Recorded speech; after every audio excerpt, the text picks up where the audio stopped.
Reinvention of Edison Thomas, Chapter 11, Part 1. Stop! The next day in homeroom, Mr. Benton announced over the intercom system that there would be an assembly at the end of the day called Veggies Are Our Friends.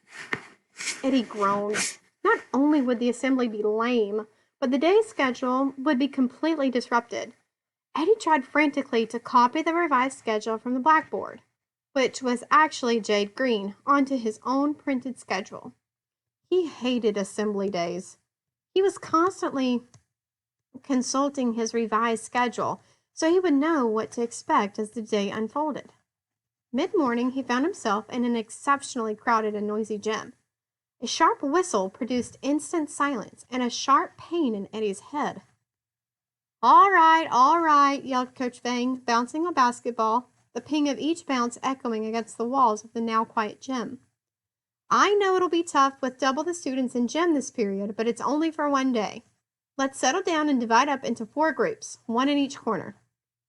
The random and indistinct noise of the crowd started up again as a disorganized migration to each of the corners materialized.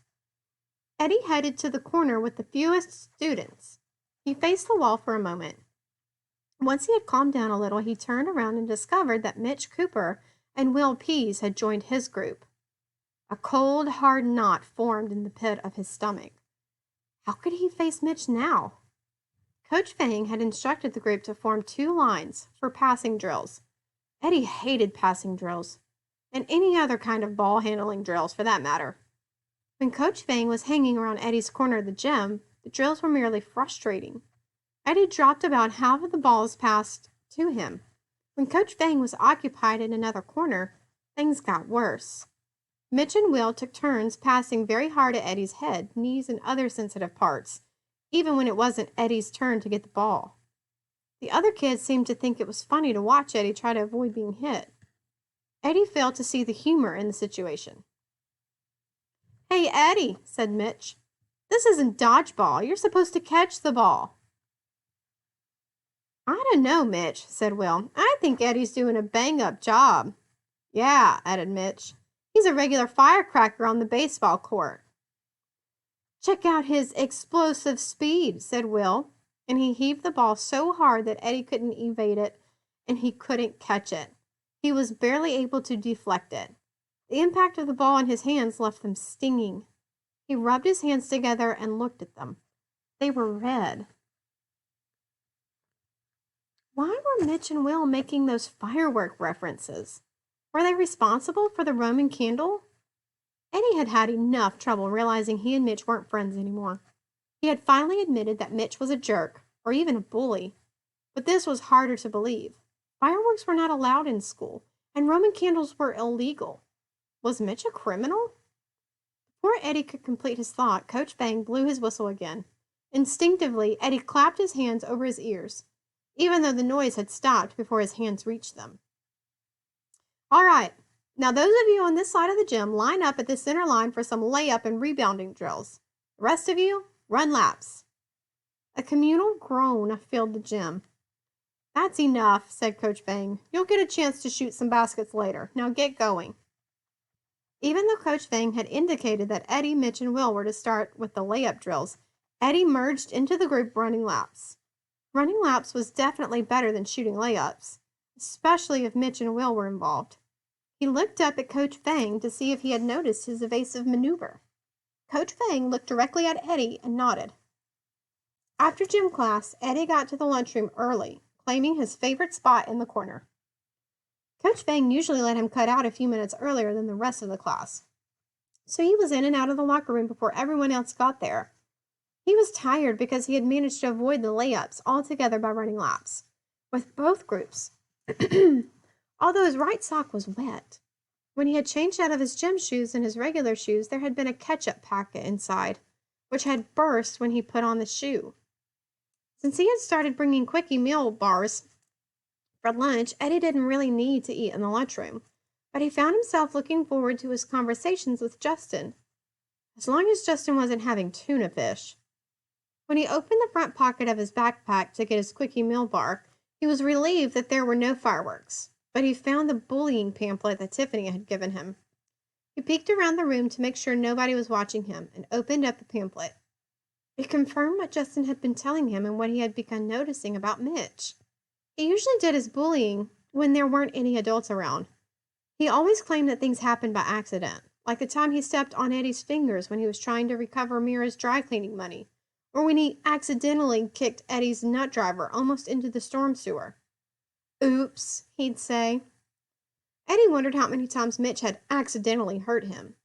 Somehow it was more humiliating now that Eddie knew what had been going on. But what about the condiments in his locker?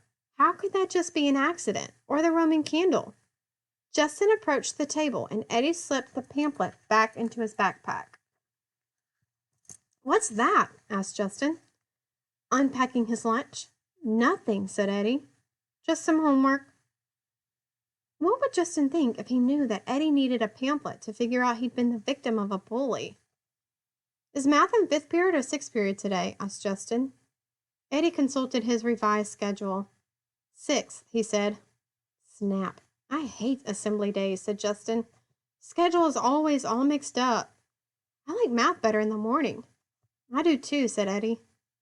Justin reached into his backpack and set his lunch bag on the table, along with a piece of paper. Look at this, he said. I found this picture on the internet last night. He handed Eddie the paper, which was a photograph of a pencil embedded in a tree. Oh, I'm going to add it to my tornado poster for the regional science fair. I knew tornadoes could do that sort of thing, but I couldn't find a picture of it until now. Eddie had completely forgotten about this year's science fair. He thought of his Eddie Coyle, the 3rd place entry that did not earn him the right to be in the regionals. Are you allowed to make changes to that? It's okay. I asked Mr. Benton about it. Eddie hesitated. What would it hurt if Justin made his project better? Eddie was out of the competition anyway. If Eddie couldn't compete, at least he could just help Justin win. You can make the tornado easier to see in the chamber with dry ice. That would increase your temperature gradient and it would produce more condensed water vapor. That's a great idea, said Justin. But where can I find dry ice? I usually get mine at the ice cream factory over in Pennington. They will sell you a block, but you have to bring your own cooler. Thanks, I'll do that. As Justin unwrapped his sandwich, Eddie smelled tuna. Justin? What? When you have tuna fish for lunch, it makes me nauseous. Does it? Yes, I cannot eat my own lunch if I smell your tuna. Great, said Justin. What? Said Eddie. It was not the response he had expected. Was Justin happy that his sandwiches made Eddie sick? Now I have an excuse not to bring tuna, explained Justin. I would rather have bologna, but my mom says that fish is brain food. The omega-3 fatty acids in oily fish are indeed good for your brain and cardiovascular system, said Eddie. But you should also know that some fish, including canned albacore tuna, can contain high levels of mercury, which may offset the benefit. Mercury is a heavy metal that can cause brain damage. You can avoid the mercury issue altogether by using an alternative source of omega-3 fatty acids, such as flax seeds or walnuts. Excellent, said Justin. It's great to have you as a friend, Eddie. You have an answer for everything. The fact was that Eddie did not have an answer for everything. For example, did Mitch really put the Roman candle into his backpack? If he did it, then how did he do it? And why? Was there another explanation? What, if anything, should Eddie do about it? Should he ask Justin for advice? No, thought Eddie. The fewer people who knew about it, the less likely he was to get in trouble. Fact number 9.80665 from the Random Access Memory of Edison Thomas.